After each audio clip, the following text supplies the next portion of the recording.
Hello traders, this is Blake Morrow with ForexAnalytix and you're listening to the week ahead video for September 29, 2019.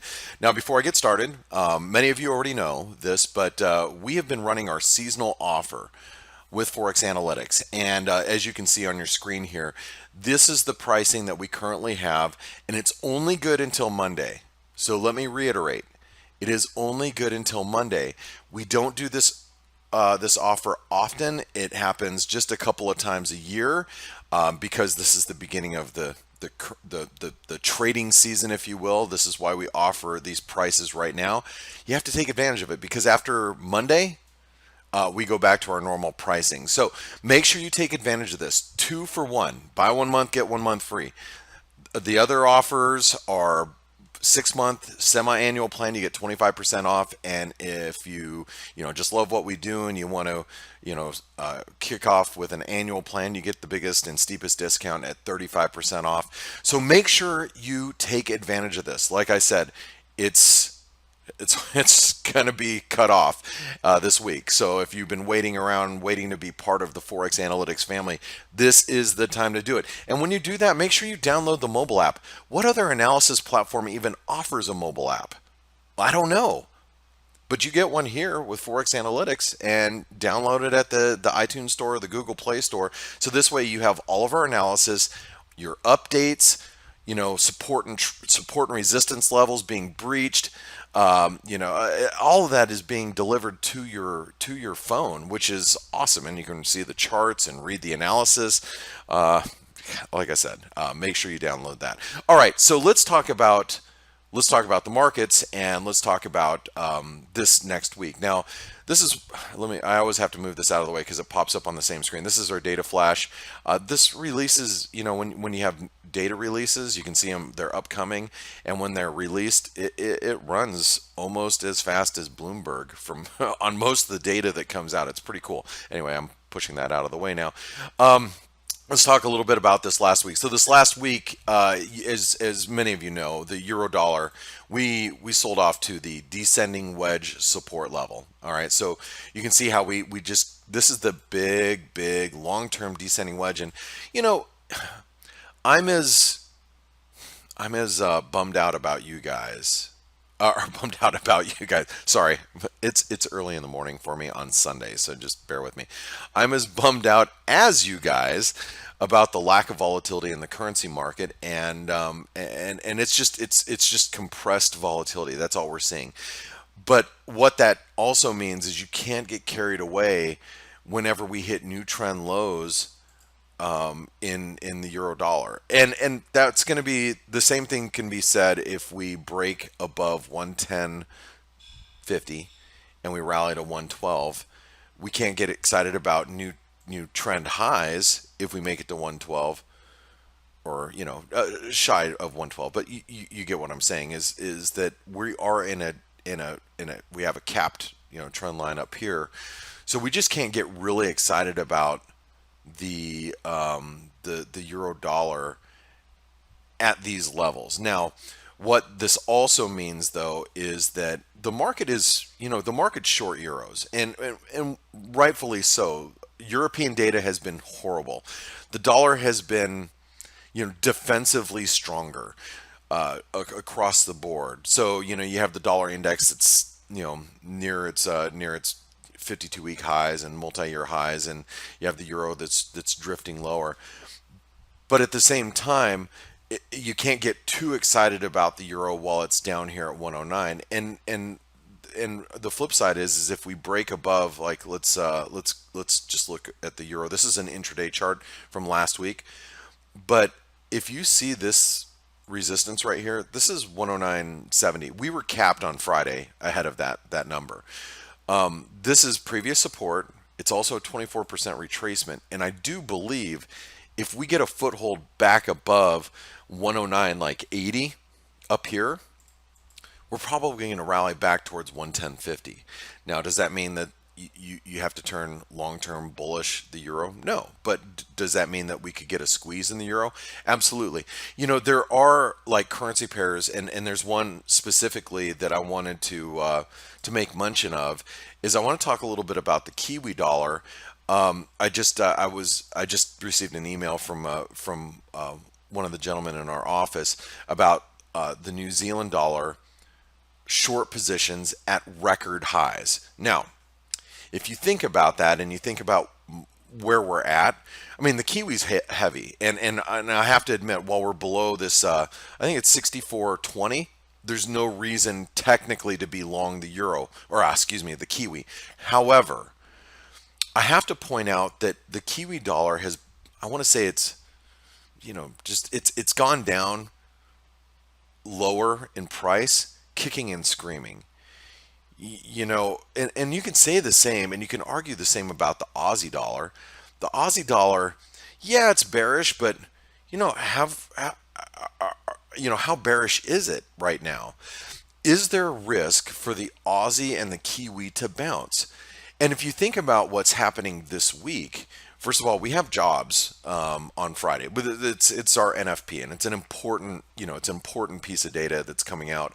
And one of the things that I think we have to be aware of is that we, at some point, whether it's this month coming up or here in the next couple of months, the employment report is going to start to weaken. Employment reports are going to start to weaken as we have this, full employment, if you will. And we've had full employment for a while. But, if the market is expecting, 130, 140,000 jobs to be created, we're probably going to get very soon, if not this month, next month, we're going to start seeing some data that comes in below expectations, maybe a 60,000 print or maybe a 50,000 print, something a little outsized that might move the market.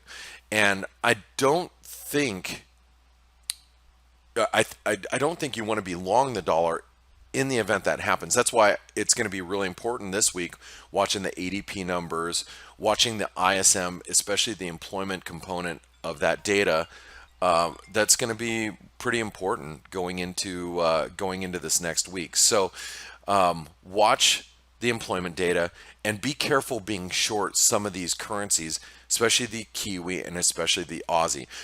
And I also want to mention the Kiwi and the Aussie in light of especially like you take a look at the Aussie, we're not at trend lows like the euro is, right? You take a look at those currencies because October, I think 10th and 11th, those are the let me take a look here. It is October, yeah, 10th and 11th, Thursday and Friday. We have meetings with U.S. China delegations, right? High level meetings, and let me just say that because of the impeachment proceedings or the inquiry, if you will, and just so you guys know, I don't think Donald Trump's going to be impeached. However, I think that these proceedings are hurting him politically. And in order for him to combat that, I believe that he's going to want to put together some sort of deal with China for the American people to see that he is, diligent about, putting together some sort of deal and that he can quote unquote claim victory, if you will. I believe that is going to be the case. So if you think about the next 2 weeks, here we are 2 weeks from today, we could be gapping higher on some sort of U.S.-China trade deal. Like 2 weeks from today will be October, 12th? It'll be October 13th, 2 weeks from today. Yeah, I mean, if the meetings go well at the end of, on Friday on the 10th or 11th or whatever date that was, then, we get some sort of gap higher on the following Monday. I don't think you want to be short the Aussie, and you don't want to be short the Kiwi. And if the market is extremely short these currencies, we could see a real big, sharp rally going the other direction. And a simmering down of U.S.-China trade tensions is only going to weigh on the dollar itself. And you take like the S&P, for example. Let me go over to the S&P really quick. We're right up against our highs here. we have not backed up. Actually, what I'm going to do is I'm going to point out. I'll pull up the S&P right here. I mean, the support that we're pivoting on, this 2940, that's the breakout point from back October of last year. So when we broke that, it's you can see how big of a pivot these levels have been. You know how strong this the support level for the S&P has been. I mean, frankly, we're not going down. I mean, now if China U.S. trade negotiations completely fail, you know, then yeah, we're probably gonna break through here. But the risk at this point is that things go well, and we start blasting higher towards 3100 in the S&P. I think a lot of it is already factored in. I think a positive outcome, or at least a trade truce, is already factored into the market. Anything positive is just going to be, just going to allow the market to extend gains here. If things fall apart, then we have a different story on our hands, and you'll see that S&P probably trade back down towards the 200-day, maybe even towards longer term. Oops, let me revisit that. Longer term trend line support, which would be down here, closer to 2,500. If things fall apart, but we can't bank on that. Think about the president, think about China, think about what they have to risk, and what they have to gain by putting something together. Politically, Donald Trump needs to put together a deal. He does. And so I think the risks are now tilted to the upside that some sort of deal with China gets done. And that's why, you have to be very careful if you're short the Kiwi dollar. I mean, the Kiwi back above 64.20, back above this level right here, would squeeze the heck out of the market. You can see that's capped us, right? We couldn't get a daily close above 64.20. See all those wicks right there? See them all? Yeah, we couldn't close above that. A break above 64.20 could be massive. And that's 100 pips from here. Then you tack on another 100, 200 pips from there on a squeeze. We're going to trade right back up to the 200-day moving average, which is 66.45. And Aussie is very similar. We have this downsloping trend line. We get above 69 cents. And we'll see the 200-day moving average and even higher. So again, I'm pointing out some of the risks of being short the Aussie and the Kiwi right now. And I don't necessarily believe that you have to be long at this moment. I think it's one of those you got to just you got to watch these pairs going into next week. Especially we have let's talk about the data that's coming up this next week. Yes, we have jobs, right? But the RBA has a rate decision on Monday. So they are widely expected to cut rates. But what we've seen in recent weeks is that a central bank will cut rates and their currency strengthen, right? So it's all about the rhetoric following the rate cut, because we already know a rate cut's coming. So watching the Aussie Monday night or Tuesday morning if you're in Australia, late Monday night if you're here in North America, that's going to be pretty important. Just keeping an eye on the Aussie and seeing how it responds. Again, we have a lot of Fed speakers that are speaking this week. We have Canadian GDP on Tuesday. By the way, let's talk a little bit about the Canadian dollar. The Canadian dollar has been capped by the 200-day moving average. You can see this little light blue. You can see that light blue 200-day moving average there. It is perfectly capped the U.S. dollar Canadian, at highs. Now, there is a risk because of the USMCA getting hung up because of the impeachment hearings. That is a risk for the Canadian dollar. It's also a risk for the peso. If you look at the peso, peso is in the middle of its trading range here. I mean, we could strengthen to 20 in the US dollar Mexican peso. And I think you have to watch the dollar Canadian.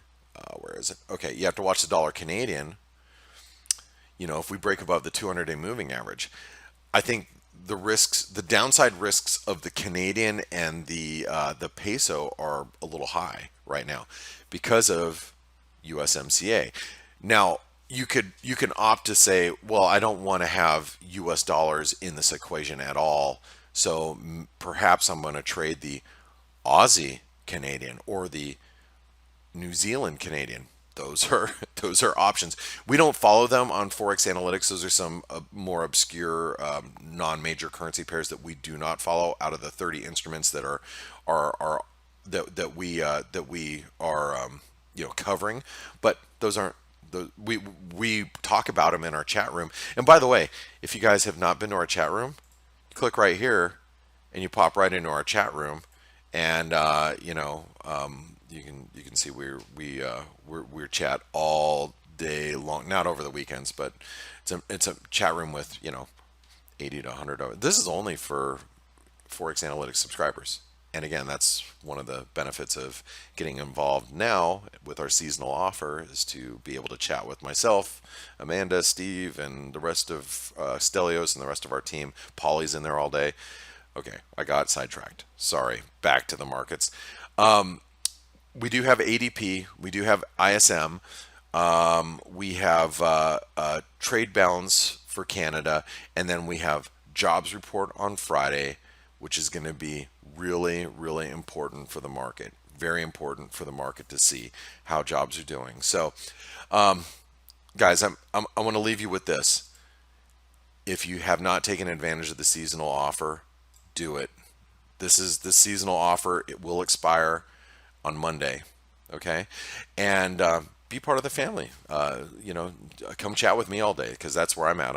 I'm literally in there, 12 hours a day in the chat room, and you'll get all of our analysis, and we'd love to have you. And if you found this video helpful, you think it's going to help you going into next week, give you some trade ideas, give us a thumbs up on YouTube. It always makes us feel great. Makes me feel great.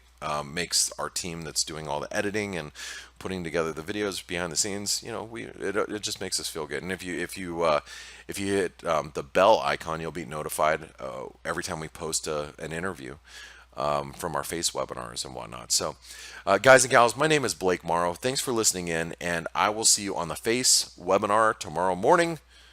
Have a wonderful rest of your Sunday. Thank you.